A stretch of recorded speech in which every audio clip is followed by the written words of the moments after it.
Now what is all this? Your father's had his annual physical, as a report. And? Your father is dying. Drat! This means I shall have to get married. Hi, honey. Hi, Mom. Are you feeling any better? A little bit. Guess what? What? Your grandfather is here. Mom, can't you tell him I'm sick? You're sick. That's why he's here. And pinch my cheek. I hate that. Maybe he won't.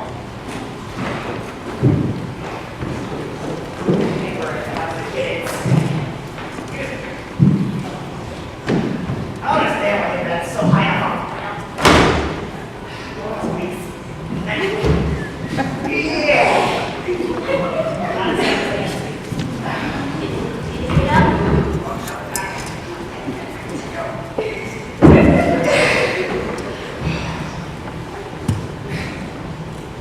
You best not make fun.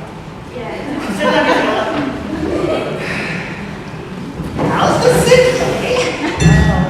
Oh, careful leg. I brought you a special gift. What is it? Open it up.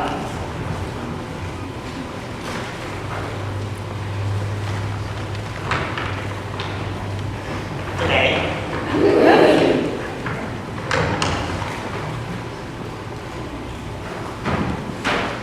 you dropped that. It's a book. Yeah, you're right, it's a book. Don't sound too excited. But this here is not just any book. This here is a special book. This book my father used to read to me when I was sick. And I read it to your father when he was sick. Good old time. And today I'm going to read it to you. Does it have... Oh, yeah. Interesting in it. Duh. It's got fencing, fighting, torture, giants' revenge, monsters, miracles, true love, and escapes. Doesn't sound too bad. I do it. Wow, thank you. Your vote of confidence in me is overwhelming. I know, so pretty something. You're smart kid, huh? Anywho, The Princess Bride by S. Morgenstern. Chapter 1. Buttercup was raised on a small farm in a country of four. Her favorite pastimes were riding a horse and tormenting the farm with her work. His name was Wesley, but she never called him that. Isn't that a wonderful beginning? Yeah. It's okay.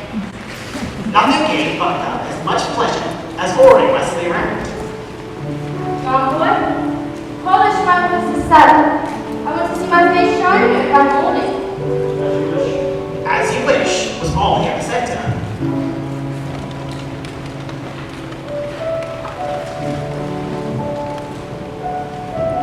Tomboy, fill these with water.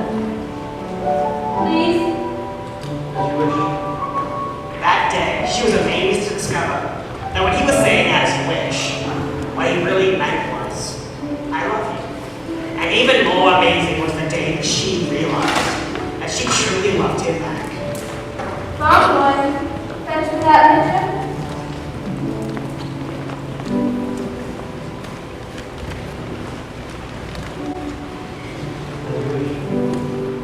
Hold it! What is this? Are you trying to trick me? Where is the interesting stuff? Is this a kissing book? Wait, just wait. Well, when does it get good? Hold your horses. Let me read. Wesley had no money for marriage, so he packed his few belongings and he left the farm to seek his fortune across the sea. It was a very emotional time for Buttercup. I can't believe this. I feel I'll never see you again. Of course you will. But what if something happens to you? Hear this now. I will always want you. But how can you be sure? This is true love. Do you think this happens every day? Wesley didn't reach his destination. His ship was attacked by the dread pirates who never left captives alive. When Buttercup got the news that Wesley was murdered, Murdered by pirates and then... for days she neither slept nor ate. I will never love again. 5 years later, the main square of Florence City was filled as never before to hear the announcement of the great Prince Humperdinck's bride-to-be.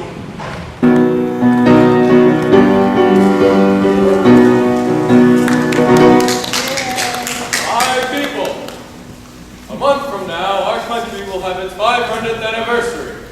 On that sundown, I shall marry a lady who's once a commoner like yourselves. But perhaps you will not find her so common. Now, would you like to meet her? My people, the Princess Buttercup.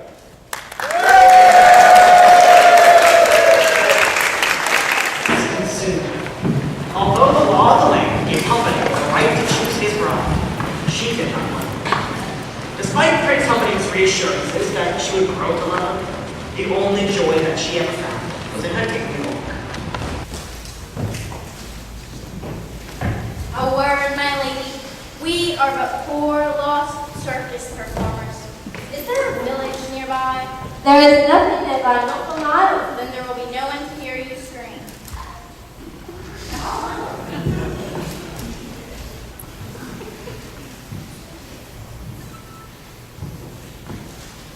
What is that you're reading? It's fabric from the uniform of an army officer of Gilder, Who's Gilda? the country across the sea, sworn enemy of Florin. Once the fabric is seen posted on the tree, it will make the prince suspect the Gildarians have abducted his love.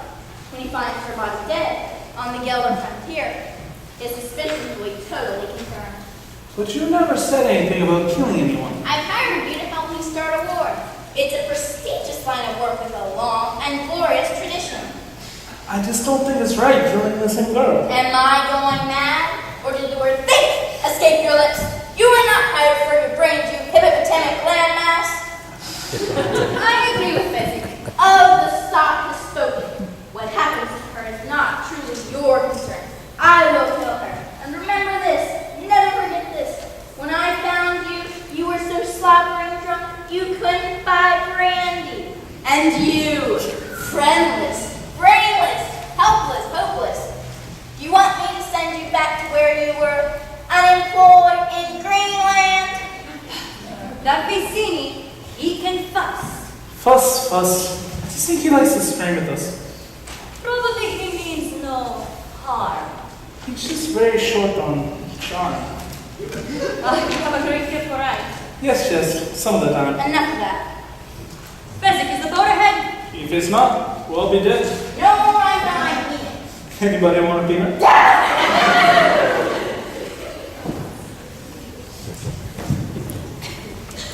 We'll reach the cliffs by dawn. Why are you doing that? Are you sure nobody's following us? That would be inconceivable. Despite what you think, you will be caught. And when you are, the prince will see you all ahead of all the next on this boat, Highness. The one you should be worried about is your own. Stop doing that. We cannot relax. It's almost over. You are sure nobody's following us? As I told you, that would be absolutely, totally, and in all other ways, inconceivable. No one in Gilder knows what we've done, and no one in Florin could have gotten here so fast. Out of curiosity, why do you ask? No reason. Suddenly I just happened to look behind us and see something is there. Probably some local fisherman out for a pleasure tonight through infested waters. Only joking. You know what that sound is, Highness? Those are the shrieking eels. Don't believe me, just wait. They always grow loud when they're about to leave your place. Swim back now, my heart. No local country. I doubt we'll be sending out from the eels. She doesn't get eaten by the eels at this time. What? The eel, it doesn't get her. Now you see, I'm explaining this to you because you looked a little nervous. I wasn't nervous. Are you sure? Because you're holding that monkey pretty tight. Well, maybe I was a bit concerned, but it's not the same thing. Alright, because we can stop now if you want. No! You can do a little bit more of anything once and nobody care, but Let's see. Oh, there I am. Do you know what that sound is, Highness? Those are the shrieking you eels. passed that, Grandpa. Read that already? Okay. Oh my goodness, I did. I'm sorry. Beg your pardon. Alright, let's see. She was in the water, and the eel was coming after her. She was frightened.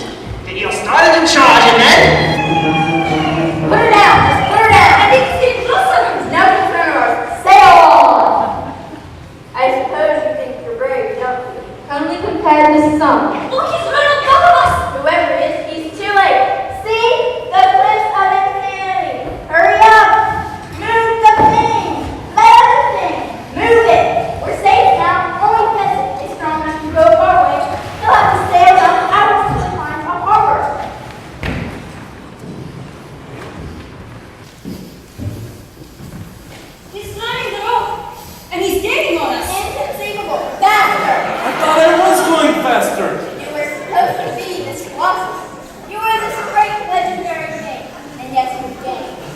not my fault. I'm carrying 3 people and he's just carrying himself. And none of such excuses. Just saying I'm going to have to find myself some time, that's all. Don't say that, Mazzini, please. Did I make it clear that your job is at stake?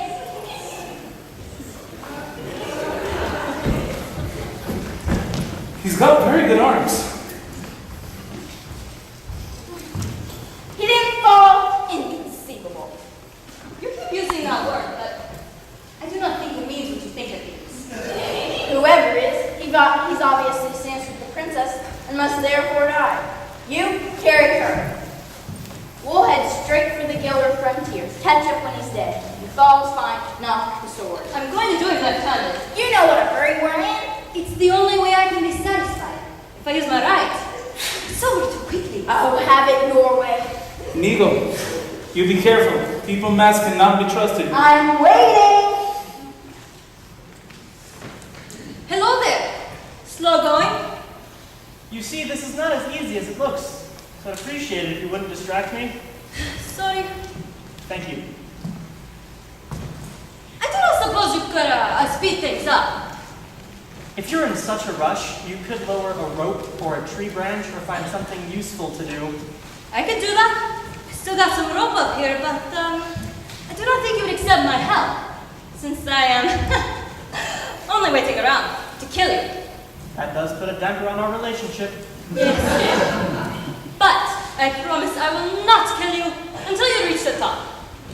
That's very comforting, but I'm afraid you'll just have to wait. Not here waiting.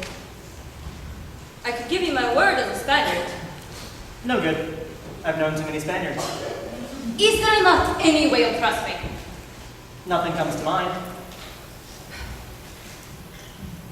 I swear, on the soul of my father, Domingo Montoya, you will reach the top alive. Throw me the rope.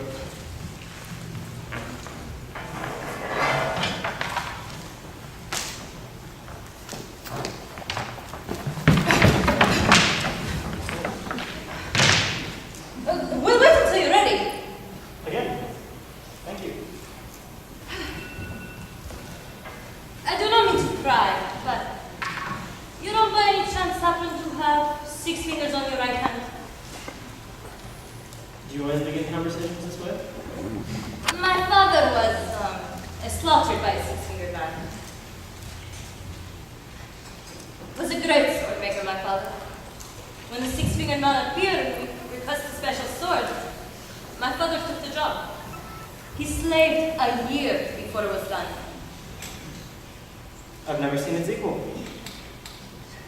6-fingered man returned and demanded it, but it went 10th his promised price. My father refused. And without a word, the 6-fingered man slashed him through the heart. I loved my father, so naturally I challenged his murderer to a duel. But I failed. The 6-fingered man leave me alive, but he gave me this. How old were you? I was 11 years old. When I was strong enough, I dedicated my life to the study of fencing. So the next time we meet, I will not fail. I will go to the 6-fingered man and say, "Hello, my name is Inigo Montoya. You killed my father. Prepare to die." So you've done nothing but study swordplay. Well, more a pursuit than a study lately. You see, I cannot find him. It has been 20 years now, and I'm starting to lose confidence. I just work for Vicini to pay the bills. Not a lot of money and revenge. I certainly hope you find him someday.